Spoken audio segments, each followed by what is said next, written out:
देखिए बेटा, बोर्ड में ये जो साइक्लोट्रॉन डिवाइस है, ये आपसे 5 नंबर का क्वेश्चन पूछा जाता है, बड़ा इंपॉर्टेंट क्वेश्चन है। तो साइक्लोट्रॉन एक डिवाइस होती है, अ डिवाइस टू एक्सेलरेट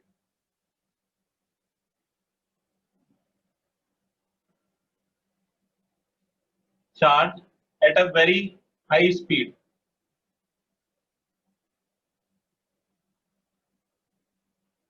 तो जो चार्ज पार्टिकल होता है उसको बहुत हाई स्पीड पे एक्सेलरेट करने के लिए साइक्लोट्रॉन को यूज किया जाता है। इसको हाई स्पीड को हम न्यूक्लियर फिजिक्स में यूज करते हैं। जो न्यूक्लियस है उसके अंदर बम्बार्डमेंट करने के लिए, चार्ज पार्टिकल की बम्बार्डमेंट करने के लिए बहुत हाई स्पीड की रिक्वायरमेंट होती है, और उसके लिए साइक्लोट्रॉन को यूज किया जाता है। तो लास्ट क्लास में जो हमने चार्ज पार्टिकल का मैग्नेटिक फील्ड के अंदर पाथ पढ़ा था, 90 डिग्री पे जब वो मैग्नेटिक फील्ड को एंटर करता है, वो इसका प्रिंसिपल है। तो प्रिंसिपल में आपको वो सारी थ्योरी लिखनी है कि अगर कोई चार्ज पार्टिकल 90 डिग्री पे मैग्नेटिक फील्ड को एंटर करता है तो वो एक यूनिफॉर्म सर्कुलर मोशन को एग्जीक्यूट करता है। तो प्रिंसिपल में पहला पॉइंट है कि when a particle of charge q and mass m magnetic field, when a charge particle of charge q and mass m, charge q and mass m enters a uniform magnetic field at 90 degree, it executes uniform circular motion.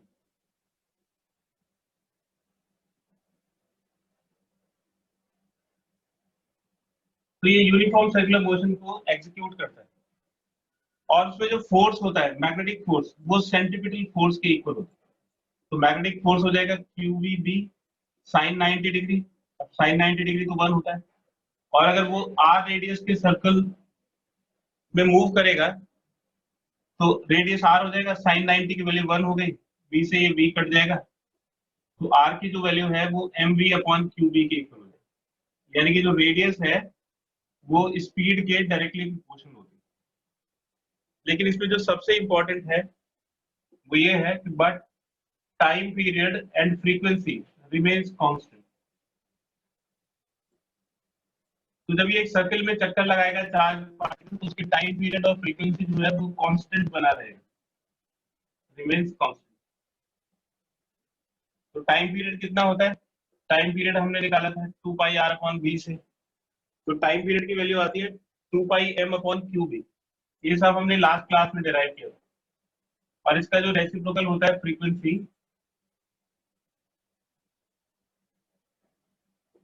Frequency वो हो जाएगा qb upon 2 पाई m। ये दोनों ही velocity के ऊपर depend नहीं करते, does not depend on velocity. तो स्पीड चाहे कम रहे या ज्यादा रहे, लेकिन एक पूरा सर्कल कवर करने के लिए जो चार्ज पार्टिकल है उसका जो टाइम पीरियड है 2 पाई m अपॉन qb, और फ्रीक्वेंसी वो स्पीड के ऊपर डिपेंड नहीं करेगी, और जो रेडियस है वो स्पीड के ऊपर डिपेंड करेगी। यानी कि अगर जैसे हम एक्सेलरेट करते हैं चार्ज पार्टिकल को, उसकी स्पीड बढ़ेगी, तो वो सर्कल में जब मूव करेगा तो उसकी रेडियस बढ़ेगी। जैसे जैसे स्पीड बढ़ती रहेगी वैसे वैसे रेडियस बढ़ती रहेगी, लेकिन टाइम पीरियड और फ्रीक्वेंसी पे कोई फर्क नहीं पड़ेगा। ठीक है, ये प्रिंसिपल है, मतलब ये वो फिजिकल कॉन्सेप्ट है जिसके ध्यान में रखते हुए ये डिवाइस बनाई गई। इसका एक स्क्रीनशॉट ले लीजिए।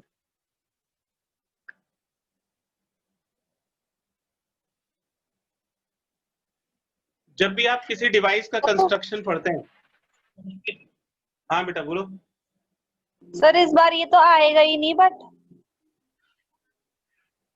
क्या नहीं आएगा? सर ये साइक्लोट्रॉन किसमें नहीं आएगा? बोर्ड में नहीं आएगा, या जो आप इसके बाद कंपटीशन दोगे उसमें भी नहीं आएगा? अच्छा ओके सर।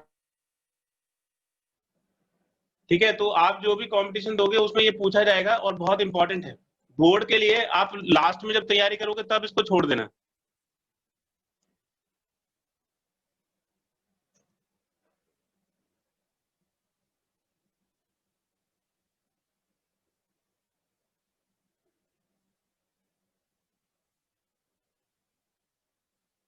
तो आप जब भी किसी डिवाइस का कंस्ट्रक्शन पढ़ते हैं तो कंस्ट्रक्शन में जो जो चीजें यूज होती है उन सभी का क्या यूज है उसको ध्यान से पढ़ना है आप।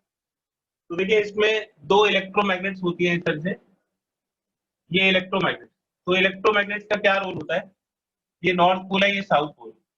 तो इससे ये इस तरह से यूनिफॉर्म मैग्नेटिक फील्ड के लिए दो इलेक्ट्रोमैग्नेट्स का यूज किया जाता है। ठीक है, तो जो मैग्नेटिक फील्ड है उसकी डायरेक्शन हॉरिजॉन्टल प्लेन में परपेंडिकुलरली डाउनवर्ड होगी। यानी कि अगर हम यहाँ पे एक प्लेन कंसीडर करें इस तरह से, ये हॉरिजॉन्टल प्लेन हो गया, तो इसमें जो मैग्नेटिक फील्ड है वो परपेंडिकुलरली डाउनवर्ड होगा। इसमें हम मैग्नेटिक फील्ड को इस तरह से दिखाएंगे। ठीक है, तो ये वाला जो मैग्नेटिक फील्ड है ये परपेंडिकुलरली डाउनवर्ड मैग्नेटिक फील्ड को बताता है। तो यूनिफॉर्म मैग्नेटिक फील्ड के लिए दो इलेक्ट्रोमैग्नेट्स का यूज किया जाता है।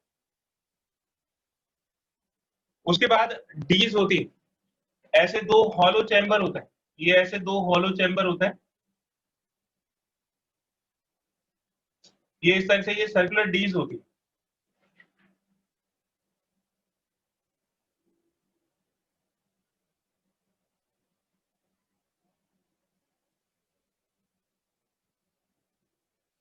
ठीक है, तो ये डी शेप के दो हॉलो चैम्बर्स होते हैं और इसमें यहाँ पे एक गैप होता है।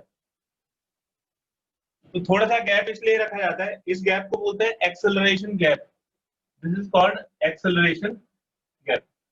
तो इसी गैप की वजह से जो चार्ज पार्टिकल है वो एक्सेलरेट होता है। ठीक है, फिर यहाँ पे एक एसी ऑसिलेटर लगाया जाता है, ये एसी ऑसिलेटर है। एसी क्या करता है, इलेक्ट्रिक फील्ड की डायरेक्शन को चेंज करता है। तो एसी एक बार इसको हायर पोटेंशियल पे रखेगा, हायर पोटेंशियल पे हो जाएगा और ये लोअर पोटेंशियल पे हो जाएगा। एसी क्या करता है, इलेक्ट्रिक फील्ड की डायरेक्शन को चेंज करता है। तो पॉजिटिव से नेगेटिव के बीच में यहाँ पे एक इलेक्ट्रिक फील्ड सेट किया जाता है। ठीक है, तो एसी ऑसिलेटर का काम है, ये जो गैप है इसके गैप में के बीच में इलेक्ट्रिक फील्ड सेट करना है और मैग्नेटिक फील्ड जो है इन इलेक्ट्रोमैग्नेट से सेट किया जाता है। तो इन दोनों का हमें यूज पढ़ना है कि इलेक्ट्रिक फील्ड का क्या यूज है और मैग्नेटिक फील्ड का क्या यूज है। तो जो डिवाइस है ये आपको समझ में आ गई होगी। अब मैं इसको मिटा के और इसका एक इजी सा डायग्राम बना रहा हूं।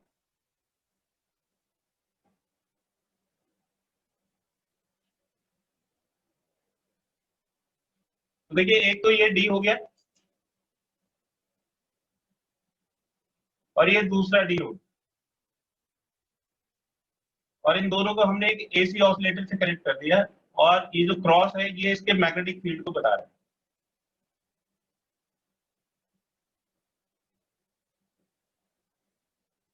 और इसके अंदर एक चार्ज पार्टिकल को यहाँ पे बीच में रख दिया जाता है, ये चार्ज पार्टिकल जब इसके एसी ऑसिलेटर से कनेक्ट करेंगे, सपोज करिए आधे टाइम इंटरवल में ये हायर पोटेंशियल पे है और ये लोअर पोटेंशियल पे, तो इसके ऊपर जो इलेक्ट्रिक फील्ड है वो फोर्स लगाएगा और ये जो चार्ज है ये मूव करना शुरू कर देगा।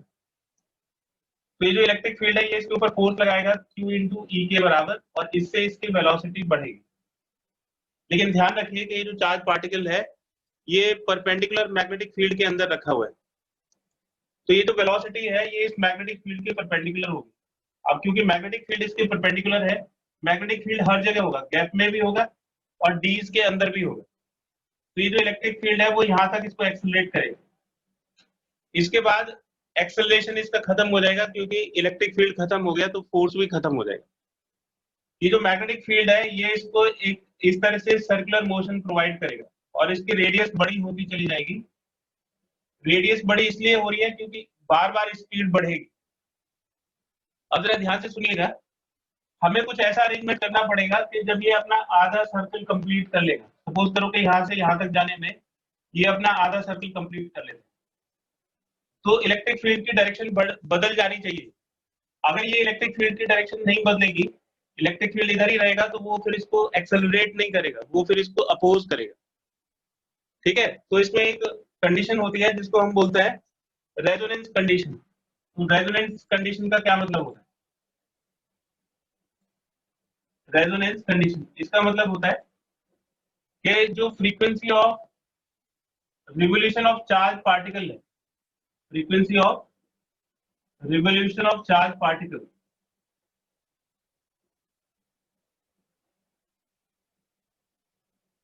वो किसके बराबर होनी चाहिए? फ्रीक्वेंसी ऑफ एसी ऑसिलेटर के बराबर होनी चाहिए, फ्रीक्वेंसी ऑफ एसी ऑसिलेटर। तो जितनी देर में ये चार्ज पार्टिकल अपना एक चक्कर लगाएगा उतनी देर में एसी का भी एक ऑसिलेशन कंप्लीट हो जाना चाहिए। एसी के ऑसिलेशन से क्या मतलब है वो समझिएगा। जैसे ये सपोज करिए कि एसी करंट का ग्राफ देखिए, ये टाइम के रिस्पेक्ट में करंट का ग्राफ है। तो एसी जो है ऑल्टरनेटिंग करंट का मतलब होता है कि वो एक टाइम इंटरवल में अपनी डायरेक्शन भी चेंज करती है और मैग्नीट्यूड भी चेंज करता है। यहां से लेके यहां तक इसका एक ऑसिलेशन होता है, जीरो से लेके ये इसका एक टाइम पीरियड है, ये आधा टाइम पीरियड हो गया T/2।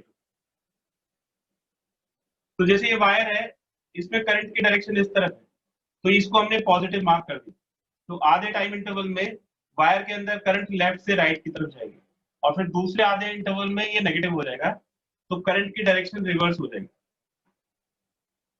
ठीक है, तो करंट की डायरेक्शन एसी में बदलती रहती है। अगर ये सपोज करिए कि कोई वायर है ए बी, तो एक बार ये हायर पोटेंशियल पे होगा, ये लोअर पे होगा, तो करंट की डायरेक्शन ए से बी की तरफ होगी। फिर एक बार बी हायर पोटेंशियल पे होगा, ए लोअर पोटेंशियल पे होगा, तो बी की डायरेक्शन, करंट की डायरेक्शन बी से ए की तरफ होगी। यहां से लेके यहां तक एक टाइम पीरियड होता है। तो सपोज करिए कि इसकी जो फ्रीक्वेंसी है वो इसके बराबर है, यानी कि एक सेकंड में जितने चक्कर ये लगाएगा उतने ही ऑसिलेशन इसके होंगे। तो T/2 टाइम में इसका आधा ऑसिलेशन कंप्लीट हो जाएगा, इसका भी आधा ऑसिलेशन कंप्लीट हो जाएगा। तो जब ये इसके एंड पे पहुंचेगा, डी के एंड पे पहुंचेगा, तभी इसकी पोलरिटी बदल चुकी होगी, मतलब ये फिर हायर पोटेंशियल पे आ जाएगा और ये लोअर पोटेंशियल पे आ जाएगा। तो फिर इलेक्ट्रिक फील्ड की डायरेक्शन इस तरफ हो जाएगी। तो जैसे ही इसका आधा साइकिल कंप्लीट होगा, तो फिर ये गैप के अंदर फिर से इलेक्ट्रिक फील्ड इसके ऊपर फोर्स लगाएगा और इसको फिर से एक्सेलरेट करेगा, मतलब जो इसकी वेलोसिटी v1 से लेके थी वो v2 हो जाएगी, बढ़ के v1 से v2 हो जाएगी। अब अगर स्पीड बढ़ गई है, v1 से v2 हो गई, तो इसका रेडियस भी बड़ा हो जाएगा। तो फिर ये देखिए कि यहां से लेके यहां तक ये इसका आधा साइकिल कंप्लीट हो जाएगा। ये पहले आधा साइकिल था, ये अब आधा साइकिल हो गया। तो इसकी रेडियस बड़ी हो चुकी है क्योंकि उसकी स्पीड बढ़ गई है। वो v1 से लेके v2 तक था, तो v2 ने इसकी स्पीड बढ़ा दी, तो इसकी रेडियस बढ़ गई। यहां से लेके यहां तक इसका आधा साइकिल कंप्लीट हो गया, तो फिर ये रिवर्स हो जाएगा। फिर यहाँ को, फिर यहाँ से इस डायरेक्शन में इसको एक्सेलरेशन मिलेगा और ये v2 से जो स्पीड है वो v3 हो जाएगी।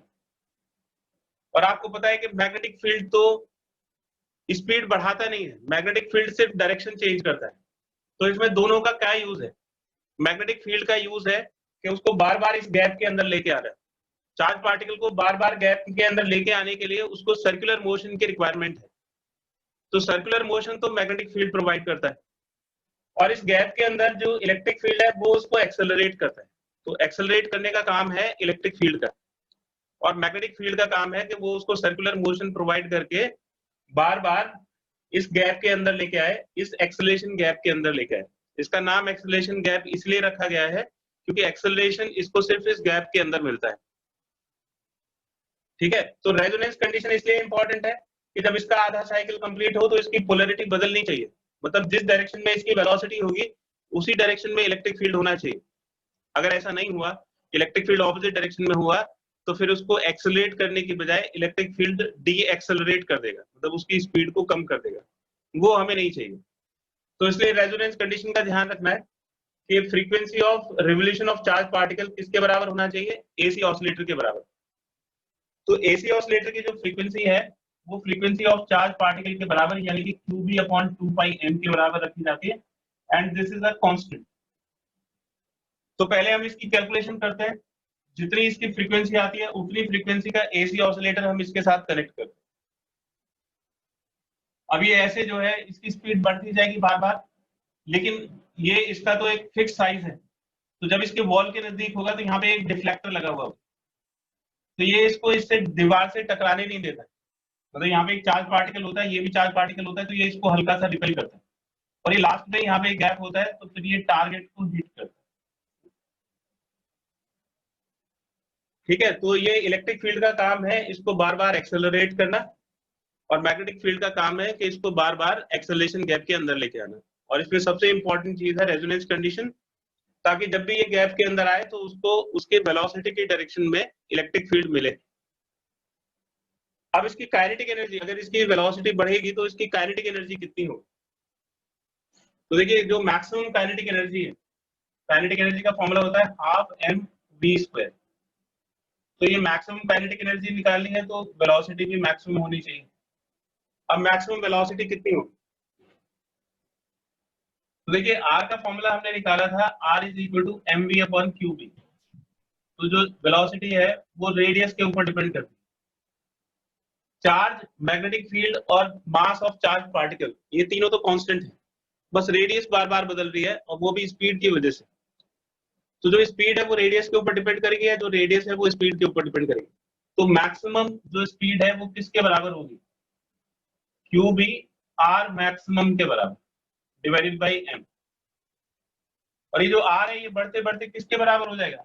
डी की रेडियस के बराबर हो जाएगा। तो जो आर मैक्सिमम है उसकी वैल्यू डी की रेडियस के बराबर हो जाएगी। तो R maximum is equal to capital R and this is radius of dees. ये जो हॉलो चैम्बर है जिसके अंदर ये मूव करते हैं चार्ज पार्टिकल, ये उसका हॉलो चैम्बर का रेडियस है, यानी कि डीज का रेडियस है। तो वी मैक्सिमम की वैल्यू यहाँ पे डाल दीजिए हाफ एम, और इसको स्क्वायर कर दीजिए। तो ये हो जाएगा Q square V square capital R square divide by M square. M से इसके एक पार कट जाएगी, तो ये हो जाएगा Q square V square R square by 2m। ये चार्ज पार्टिकल की मैक्सिमम काइनेटिक एनर्जी होती है। तो आप ये देखिए कि जितनी बड़ी डीज होंगी उतना ही ज्यादा मैक्सिमम काइनेटिक एनर्जी होगी। तो इसकी जो काइनेटिक एनर्जी है या जो स्पीड है उसको बढ़ाने के लिए बड़ी बड़ी डीज का यूज किया जाता है। इसका एक स्क्रीनशॉट ले लीजिए।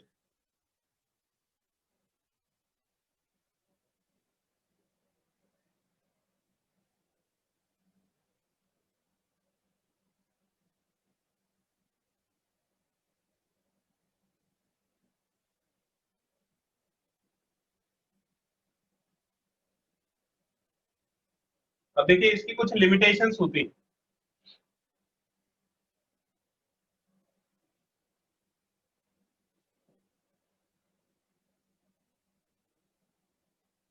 तो जब भी ये क्वेश्चन पूछा जाता है तो इसमें लिमिटेशंस भी पूछी जाती है। तो तीन इसके लिमिटेशंस हैं। Light particles like electrons cannot be accelerated.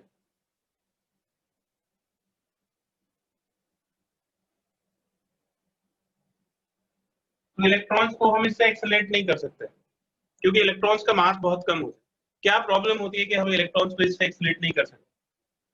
तो देखिए इलेक्ट्रॉन्स की जो फ्रीक्वेंसी होती है एसी ऑसिलेटर की वो रहेगी QB अपॉन 2 पाई m के बराबर। इलेक्ट्रॉन्स का मास बहुत कम होता है, m बहुत कम होता है, तो जो फ्रीक्वेंसी है वो बहुत ज्यादा हो जाएगी, इनफाइनाइट। तो इलेक्ट्रॉन्स के लिए हमें इतनी हाई फ्रीक्वेंसी के एसी ऑसिलेटर की जरूरत होती है, जैसे 10 रेज पर, ये जो बहुत हाई है फ्रीक्वेंसी, ये 10 रेज पर 14, इसको कैलकुलेट करिए तो 10 रेज पर 14 हर्ट्ज के करीब आता है। मतलब 10 रेज पर 14 का मतलब हो गया कि इसमें 14 जीरो लगाइए, एक सेकंड में इलेक्ट्रॉन के इतने चक्कर लगेंगे। तो इतनी हाई फ्रीक्वेंसी का एसी ऑसिलेटर बनाना इंसान के हाथ में नहीं है, ये पॉसिबल नहीं है कि हम इतनी हाई फ्रीक्वेंसी का एसी ऑसिलेटर बना सके, इसलिए इलेक्ट्रॉन्स को इससे एक्सेलरेट नहीं किया जा सकता। दूसरा है अनचार्ज particles can not be accelerated. अनचार्ज particles को भी हम इससे एक्सेलरेट नहीं कर सकते, जैसे न्यूट्रॉन्स हैं उनको भी इससे एक्सेलरेट नहीं किया जा सकता, क्योंकि एक्सेलरेट करने का काम किसका है? इलेक्ट्रिक फील्ड का। लेकिन इलेक्ट्रिक फील्ड तो चार्ज के ऊपर ही फोर्स लगा सकता है, न्यूट्रॉन्स के ऊपर तो कोई चार्ज होता नहीं है, तो इसलिए फोर्स जीरो हो जाएगा, और फोर्स जीरो हो गया तो एक्सेलरेशन भी जीरो हो जाएगा। तो अनचार्ज पार्टिकल्स को भी हम इससे इलेक्ट्रिक फील्ड की मदद से एक्सेलरेट नहीं कर पाएंगे। ये इसकी दूसरी लिमिटेशन होगी। तो आप इलेक्ट्रॉन्स को एक्सेलरेट नहीं कर सकते हो, न्यूट्रॉन्स को एक्सेलरेट नहीं कर सकते हो, तो हम किसको एक्सेलरेट कर सकते हैं? अल्फा पार्टिकल्स को एक्सेलरेट कर सकते हैं। तो अल्फा पार्टिकल इलेक्ट्रॉन्स के रिस्पेक्ट में काफी ज्यादा उनका मास होता है, तो उसको इतनी हाई फ्रीक्वेंसी की जरूरत नहीं होती। तीसरा लिमिटेशन है इसका कि बहुत हाई स्पीड तक भी हम किसी चार्ज को एक्सेलरेट नहीं कर सकते। Charge can not be accelerated, charge can not be accelerated up to a very high speed.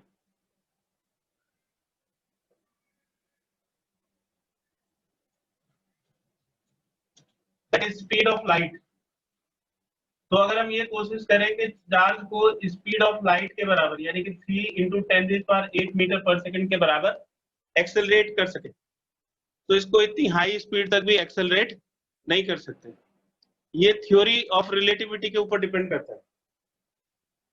देखिए जो मास है m है मोबाइल मास। तो आइंस्टाइन ने ये फॉर्मूला दिया था कि जब हम किसी ऑब्जेक्ट की स्पीड को बहुत ज्यादा बढ़ा देते हैं तो उसका जो मास है वो चेंज होता है, मास फिर कांस्टेंट नहीं रहता। तो देखिए ये जो m0 है ये रेस्ट मास है, अगर ऑब्जेक्ट मूव नहीं कर रहा है तो इतना मास है, और अगर ऑब्जेक्ट मूव कर रहा है तो मोबाइल मास इतना होगा। यानी कि अगर बहुत ज्यादा हाई स्पीड होगी तो मास बदलने लगता है, इसको बोलते हैं थ्योरी ऑफ रिलेटिविटी। तो आप यहाँ पे देखिए ये v जो है वो स्पीड ऑफ ऑब्जेक्ट है और c स्पीड ऑफ लाइट है। अगर v c के क्लोज हो गया, मतलब v अगर c के आसपास हुआ तो ये m0/1 माइनस, अगर v c के इक्वल हुआ सपोज करो तो ये 1 हो जाए, यानी कि m0/0। तो मास बहुत तेजी से इंक्रीज करेगा। तो जब स्पीड ऑफ लाइट के नजदीक जाने लगती है तो मास बहुत ज्यादा इंक्रीज होने लगता है। तो क्या प्रॉब्लम है अगर मास इंक्रीज हो जाएगा? तो मास इंक्रीज होने से ये प्रॉब्लम होती है कि जो फ्रीक्वेंसी हमने qB/2πm फ्रीक्वेंसी का एसी ऑसिलेटर बनाया था, ये फ्रीक्वेंसी कांस्टेंट थी। अब जब इसका मास बढ़ेगा, ये मास आप इंक्रीज कर दोगे तो ये फ्रीक्वेंसी कम हो जाएगी, तो ये फ्रीक्वेंसी बदलने लगेगी। लेकिन जो एसी ऑसिलेटर की फ्रीक्वेंसी है वो तो कांस्टेंट है, तो जो चार्ज पार्टिकल है उसकी फ्रीक्वेंसी बदलेगी और एसी ऑसिलेटर की फ्रीक्वेंसी उतनी रहेगी। तो जो रेजोनेंस कंडीशन थी वो मिसमैच हो जाएगी। तो होगा ये कि चार्ज जो पार्टिकल है उसका आधा चक्कर पूरा हो चुका होगा, लेकिन एसी ऑसिलेटर का पूरा चक्कर नहीं हुआ होगा, तो उन दोनों की जो डायरेक्शन है वो मिसमैच करेगी, और जब मिसमैच करेगी तो हो सकता है कि इलेक्ट्रिक फील्ड उसके ऑपोजिट डायरेक्शन में उसको मिले। तो जब इलेक्ट्रिक फील्ड ऑपोजिट डायरेक्शन में उसको मिलेगा तो वो उसको एक्सेलरेट करने की बजाय डी एक्सेलरेट करेगा। तो ये काम तभी करेगा जब रेजोनेंस कंडीशन होगी, और अगर मास बदला तो फ्रीक्वेंसी बदलेगी और रेजोनेंस कंडीशन वायलेट हो जाएगी, तो फिर ये जो साइक्लोट्रॉन है वो स्पीड को बढ़ाने की बजाय उल्टा कम कर देगा। तो ये इसकी तीसरी लिमिटेशन है कि बहुत ज्यादा हाई स्पीड तक भी हम उसको एक्सेलरेट नहीं कर सकते। ठीक है, ये बस एक इंफॉर्मेशन के लिए था कि आप जो पढ़ रहे हैं फिजिक्स उसका यूज क्या है। आप जब एग्जाम होगा तो इसको छोड़ दीजिएगा, अभी ये सिलेबस में नहीं है, लेकिन फिर भी अच्छी तरह से समझने के बाद छोड़िएगा। जब आप एग्जाम में इसकी तैयारी करेंगे तब आप इसको छोड़ दीजिएगा, लेकिन अभी बहुत अच्छे से पढ़ना है, क्योंकि सिर्फ बोर्ड नहीं है, आपको बोर्ड के आगे भी पढ़ाई करनी है।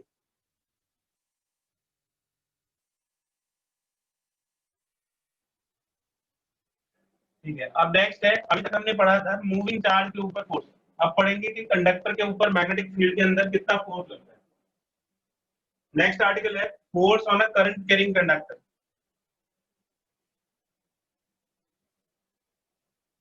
Force on a current carrying conductor.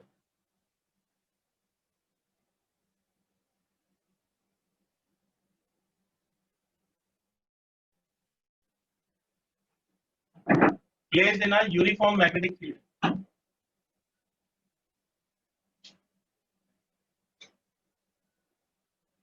तो अगर किसी कंडक्टर को जिसमें करंट है यूनिफॉर्म मैग्नेटिक फील्ड के अंदर रख दिया जाए तो उस पर कितना फोर्स लगेगा।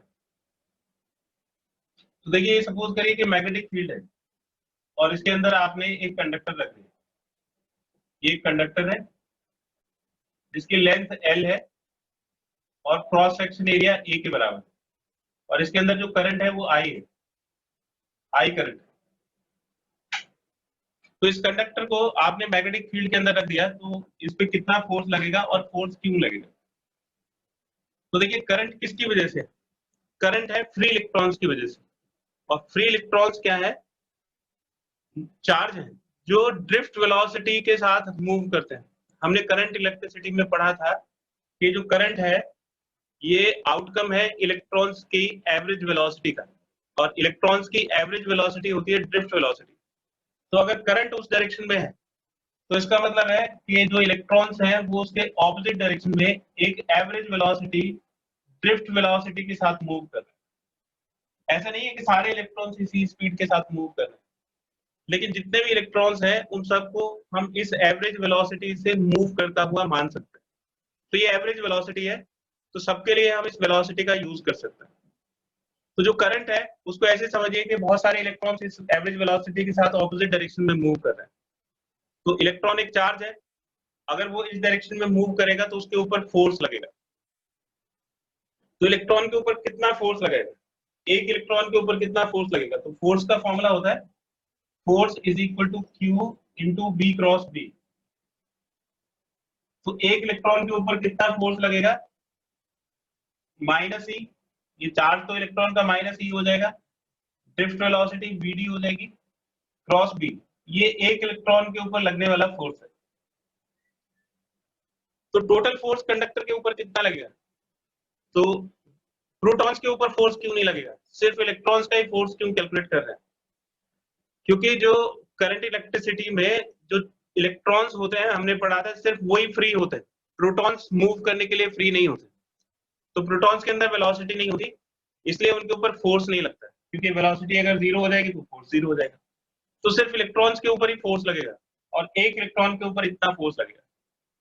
तो नेट फोर्स निकालने के लिए हमें क्या करना पड़ेगा, एफ नेट, एक इलेक्ट्रॉन के फोर्स को नंबर ऑफ इलेक्ट्रॉन से मल्टीप्लाई करना पड़ेगा कि इस कंडक्टर के अंदर टोटल इलेक्ट्रॉन्स कितने हैं। तो आपको जब कंडक्टर दिया जाएगा तो आपको इस कंडक्टर के बारे में एक इंफॉर्मेशन दी जाएगी, स्मॉल एन, इसको बोलते हैं free electron density. Small N का क्या मतलब होता है, फ्री इलेक्ट्रॉन डेंसिटी, और ये मटेरियल के ऊपर डिपेंड करता है, डिपेंड्स ऑन मटेरियल।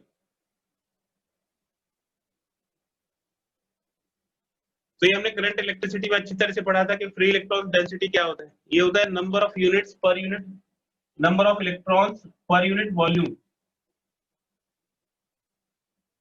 तो नंबर ऑफ इलेक्ट्रॉन्स कितना होगा, n इंटू वॉल्यूम, और इस कंडक्टर का वॉल्यूम कितना हो जाएगा, तो क्रॉस सेक्शन एरिया को लेंथ से मल्टीप्लाई कर देंगे, तो ये a इंटू एल के बराबर होगा। तो ये हो जाएगा minus E into B D cross B, और एन ई का नंबर हो जाएगा एन ए एल, ये एन ए एल होगी।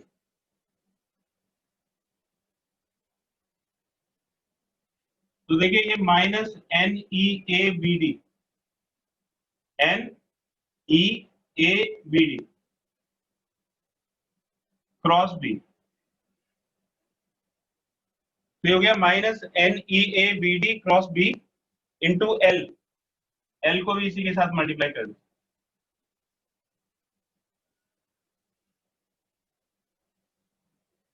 तो देखिए जो N E A B D है, N E A B D, इसको बड़े ध्यान से समझना, यहाँ पे बड़ा इंपॉर्टेंट है। करंट का एक्सप्रेशन हमने पढ़ा था कि N E A B D के बराबर होता है, current is equal to N E A B D. यहाँ पे हम इसको लिख देंगे कि जो नेट फोर्स है कंडक्टर के ऊपर उसकी वैल्यू हो जाएगी I L vector cross B, minus इसमें से गायब हो गया, ये जो माइनस है और ये वाला जो टर्म है करंट, और ये जो एल है इसको हमने आई एल वेक्टर लिख दिया। करंट वेक्टर नहीं होता है, हमने करंट को एल से मल्टीप्लाई करा और इसको वेक्टर लिख दिया और माइनस भी खत्म कर दिया। ये इसलिए किया क्योंकि हमने इसको करंट एलिमेंट वेक्टर लिखा है। ये जो आई एल वेक्टर है this is current element vector, और इसकी जो डायरेक्शन होती है वो करंट के अलोंग होती है, मतलब आई एल वेक्टर इस तरफ होगा, वीडी के ऑपोजिट होगा। तो माइनस वीडी की डायरेक्शन को हम पॉजिटिव डायरेक्शन से डिनोट कर सकते हैं। तो इसका रीजन लिखेंगे because I L is along minus VD, क्योंकि जो करंट एलिमेंट वेक्टर है वो माइनस BD की डायरेक्शन में होगा, और ये जो वेक्टर है इसको हम बोलते हैं करंट एलिमेंट वेक्टर। ठीक है, तो करंट एलिमेंट की डायरेक्शन किस तरफ होती है? करंट एलिमेंट की डायरेक्शन उस तरफ होती है जिस तरफ करंट होती है। ये वेक्टर हमने बनाया है, ठीक है, तो L और I को मल्टीप्लाई करके BD के ऑपोजिट डायरेक्शन में, तो माइनस BD की डायरेक्शन में हो गया, तो माइनस इससे खत्म हो जाए, तो माइनस BD किस तरफ होगा? BD अगर इस तरफ है तो माइनस BD उस तरफ होगा, तो उसको हमने IL लिख दिया। तो ये हो गया नेट फोर्स इसके ऊपर IL क्रॉस B होगा। तो किस डायरेक्शन में फोर्स लगेगा? देखो ये IL की डायरेक्शन हो गई, this direction is for IL, और ये B की डायरेक्शन हो गई, तो IL cross B clockwise rotation होगा, तो इस पे नीचे की तरफ फोर्स लगेगा। ठीक है, तो क्रॉस प्रोडक्ट का आप ध्यान रखना है, वेक्टर से दूसरे वेक्टर की तरफ अगर क्लॉकवाइज रोटेशन है तो परपेंडिकुलरली डाउनवर्ड फोर्स लगेगा, और अगर एंटी क्लॉकवाइज रोटेशन है तो परपेंडिकुलरली अपवर्ड फोर्स लगेगा। इसका मैग्नीट्यूड कितना होगा? इसका मैग्नीट्यूड हो जाएगा, अगर आप वेक्टर फॉर्म में इसको नहीं लिखते हो तो इसका मैग्नीट्यूड हो जाएगा ILB साइन थीटा। थीटा ये वाला एंगल होगा, तो करंट एलिमेंट वेक्टर और मैग्नेटिक फील्ड वेक्टर के बीच का जो एंगल होता है उसको हम थीटा से रिप्रेजेंट करते हैं, और करंट कैरिंग कंडक्टर के ऊपर अगर आप मैग्नेटिक फील्ड B के अंदर उसको रखते हो तो उस पर नेट फोर्स लगता है ILB साइन थीटा। थीटा का ध्यान रखिएगा, थीटा किसके बीच का एंगल होता है? थीटा करंट एलिमेंट वेक्टर और मैग्नेटिक फील्ड के वेक्टर के बीच का एंगल होता है। करंट एलिमेंट वेक्टर की डायरेक्शन क्या होती है? करंट एलिमेंट वेक्टर की डायरेक्शन करंट के अलोंग होती है, तो करंट अगर इस तरफ है तो IL वेक्टर भी इसी तरफ होगा, और B IL क्रॉस B की तरफ नेट फोर्स की डायरेक्शन आएगी। इसका एक स्क्रीनशॉट ले लीजिए।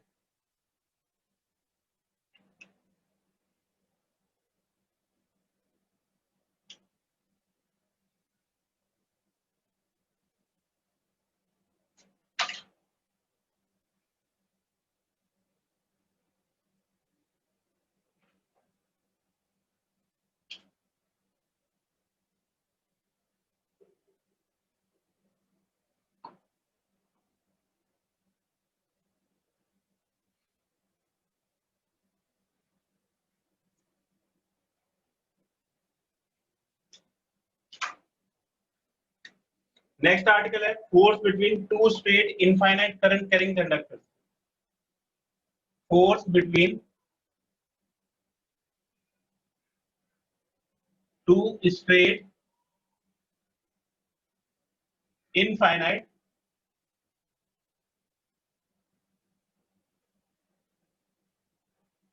Current carrying conductor.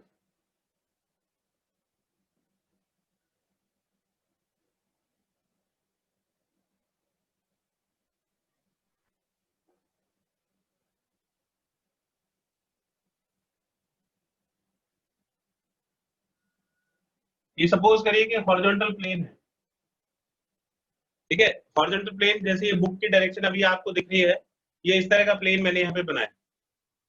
ये वर्टिकल डायरेक्शन में दो वायर्स हैं, ये एक वायर हो गया, इसमें I1 करंट हो गया, और ये दूसरा वायर हो गया, इसमें I2 करंट हो गया, तो दोनों में सेम डायरेक्शन में करंट है।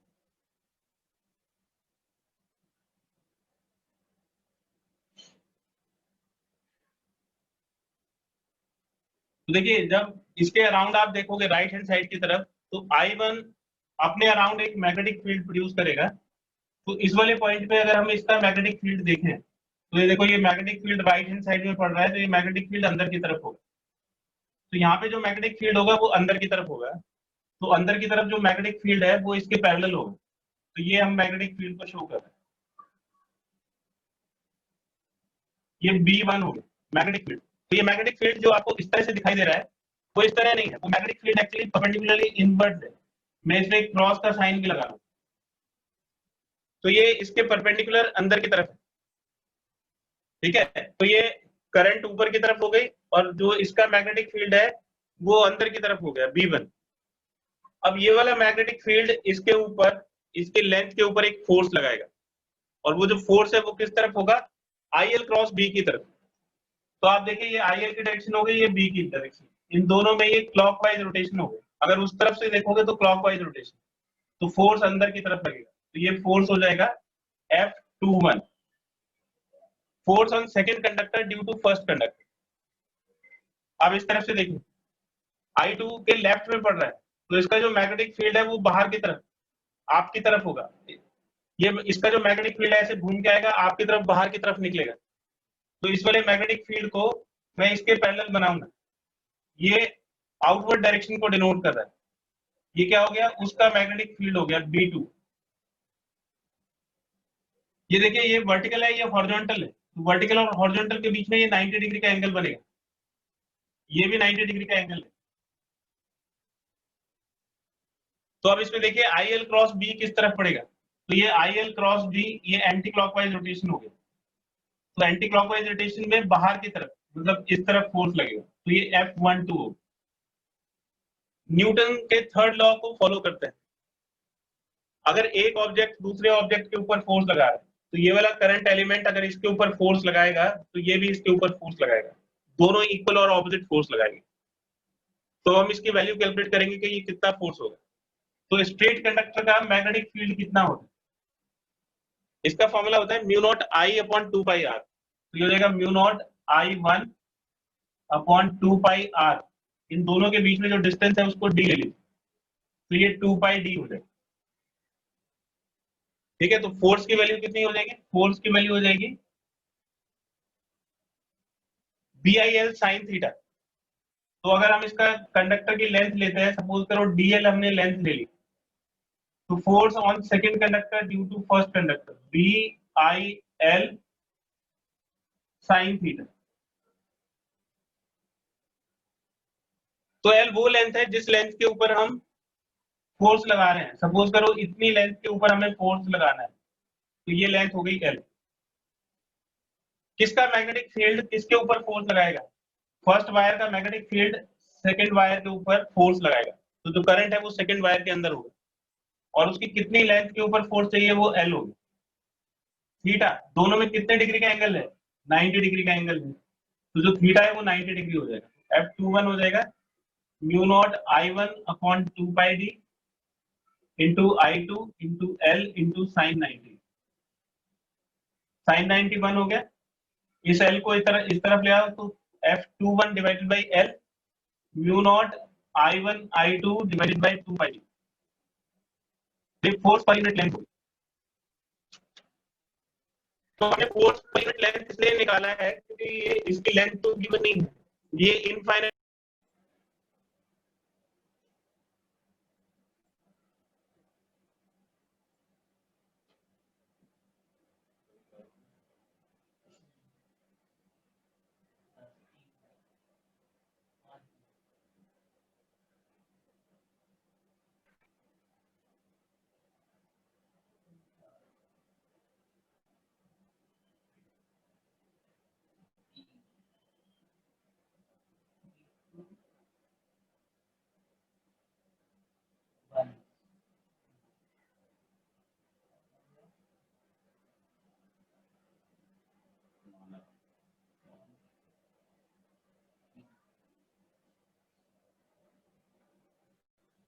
देखिए बेटा, ये फोर्स पर यूनिट लेंथ हो गया। तो आपको जितनी भी लेंथ के ऊपर, ये तो यूनिट लेंथ के ऊपर फोर्स हमने निकाला है।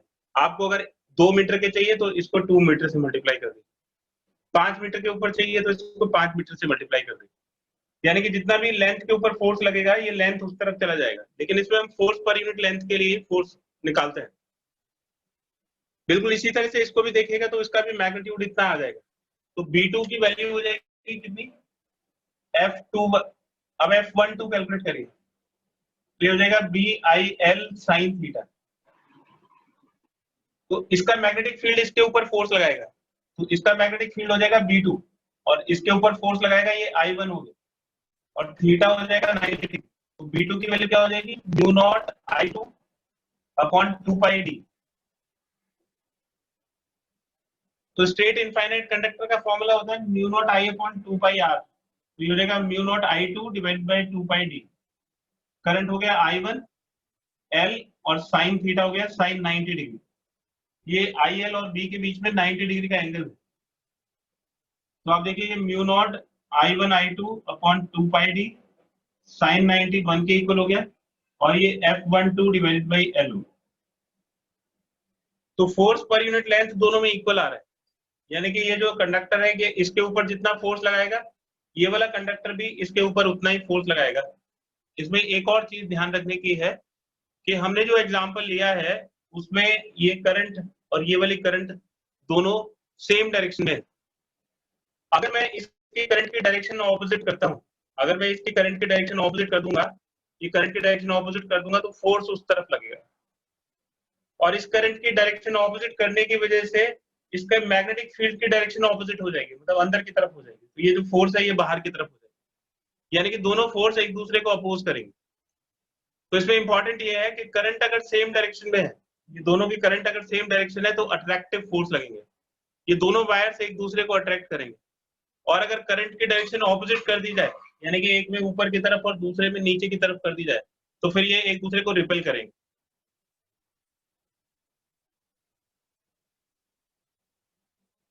If I1 I2 are in same direction,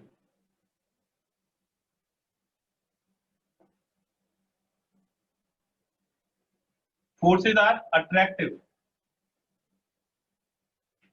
force attractive होंगे, और अगर डिफरेंट डायरेक्शन में होंगे तो फोर्स रिपल्सिव होंगे, अदरवाइज रिपल्सिव।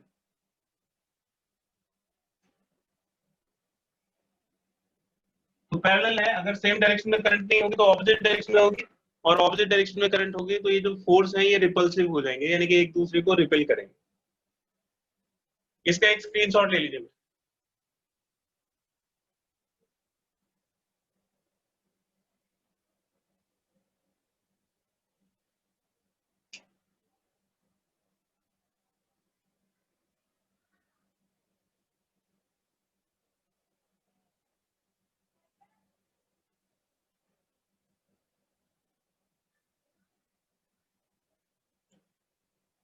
जब भी आपसे पूछा जाता है कि इनफाइनाइट कंडक्टर्स के ऊपर फोर्स की कैलकुलेशन करिए, उसके साथ साथ आपको एम्पियर की डायरेक्शन पूछी जाती है।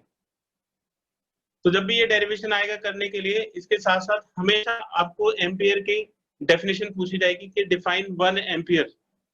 तो एम्पियर को देखो किस तरह से डिफाइन करते हैं।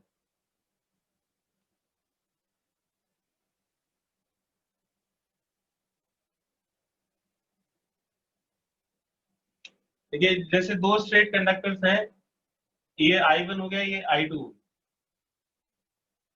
और इसमें जो हमने फोर्स पर यूनिट लेंथ का फॉर्मूला निकाला था वो आया था mu naught I1 I2 divided by 2 pi D.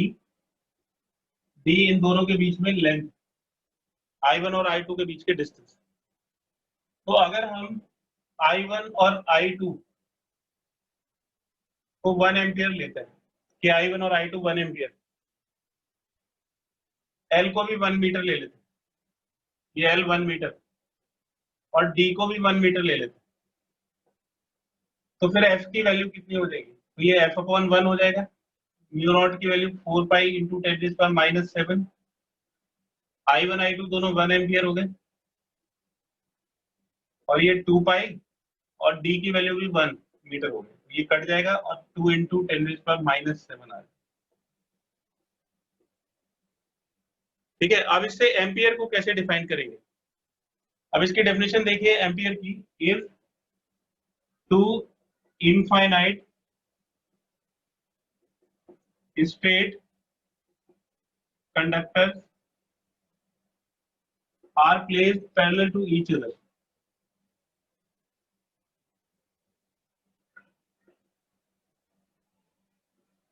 carrying same current, और दोनों के अंदर करंट भी सेम है।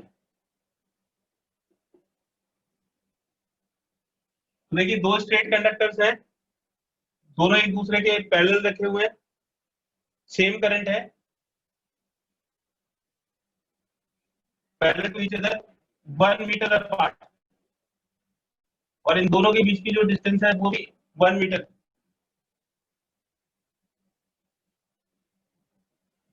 Then if force is equal to 2 into 10⁻⁷ Newton,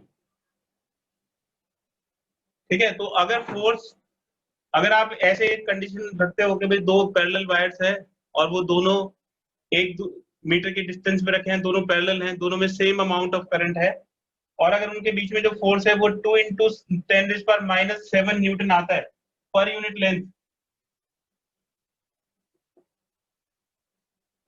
then current in them is 1 ampere each.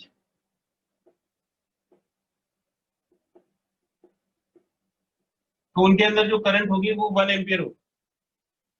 फिर से देख लीजिए, अगर दो स्ट्रेट कंडक्टर्स में सेम करंट कैरी कर रहे हैं, पैरेलल हैं दोनों एक दूसरे के और 1 मीटर के डिस्टेंस पे रखे हुए, और फोर्स पर यूनिट लेंथ की जो कैलकुलेशन है वो 2 इंटू 10⁻⁷ न्यूटन आती है, तो इसका मतलब दोनों में जो इक्वल करंट है वो 1 एम्पियर होगा।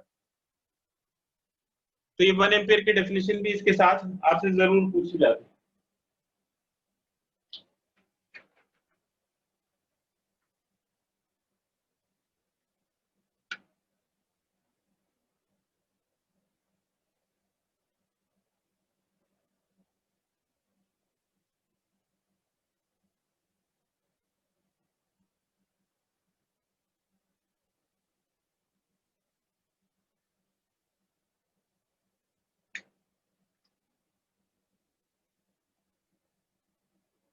एग्जांपल देखिए, two infinite conductors A and B carry current 5 ampere and 10 ampere respectively. तो एक में 5 एम्पियर की करंट है और दूसरे में 10 एम्पियर की करंट है। They are placed parallel in a medium of mu r की वैल्यू दे रखी है 100, मीडियम के अंदर रखे हुए mu r is equal to 100. The separation between the conductors is 5 centimetre.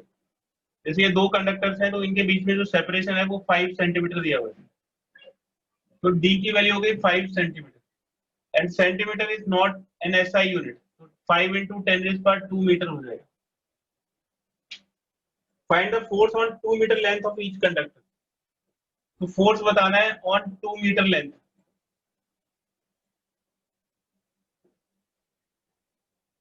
ठीक है, तो फोर्स पर यूनिट लेंथ का फॉर्मूला क्या होता है? फोर्स पर यूनिट लेंथ होता है mu naught I1 I2 upon 2 pi D, ये फॉर्मूला होता है। लेकिन क्योंकि मीडियम के अंदर है तो force per unit length in the medium, तो इसको म्यू आर से मल्टीप्लाई कर, तो म्यू नॉट हो जाएगा 4 पाई इंटू 10⁻⁷, I1 5, I2 10, 2 पाई, और d हो गया 5 इंटू 10⁻⁻2 और म्यू आर हो गया 100। इन सब की वैल्यू सब्स्टिट्यूट कर, 5 से 5 कट जाएगा, ये 2, तो 2 इंटू 10⁻⁷, ये 10⁻3, और ये 10⁻2 पर जाके 10⁻2 हो जाएगा, तो 2 इंटू 10⁻2 न्यूटन आ जाएगा। ये फोर्स पर यूनिट लेंथ है, तो फोर्स ऑन 2 मीटर कितना हो जाएगा? Force if L is equal to 2 metre, तो ये L इधर जाके मल्टीप्लाई हो जाएगा, तो 2 इंटू 10⁻2 इंटू 2, तो ये 4 इंटू 10⁻2 न्यूटन आ जाएगा। तो 2 मीटर लेंथ के ऊपर जो फोर्स होगा वो 4 इंटू 10⁻2 न्यूटन आ जाएगा। इसका एक स्क्रीनशॉट ले लीजिए।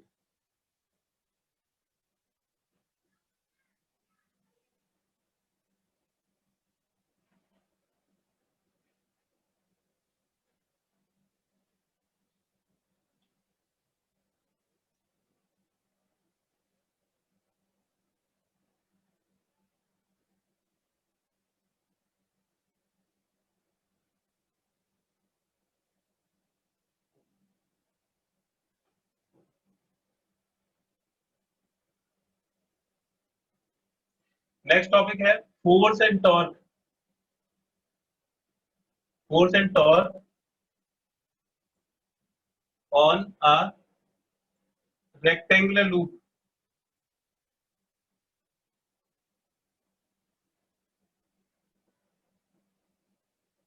कैरिंग करंट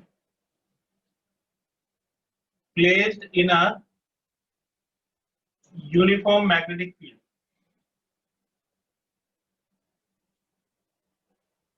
तो अगर आप किसी रेक्टेंगुलर लूप को एक यूनिफॉर्म मैग्नेटिक फील्ड के अंदर रख देंगे,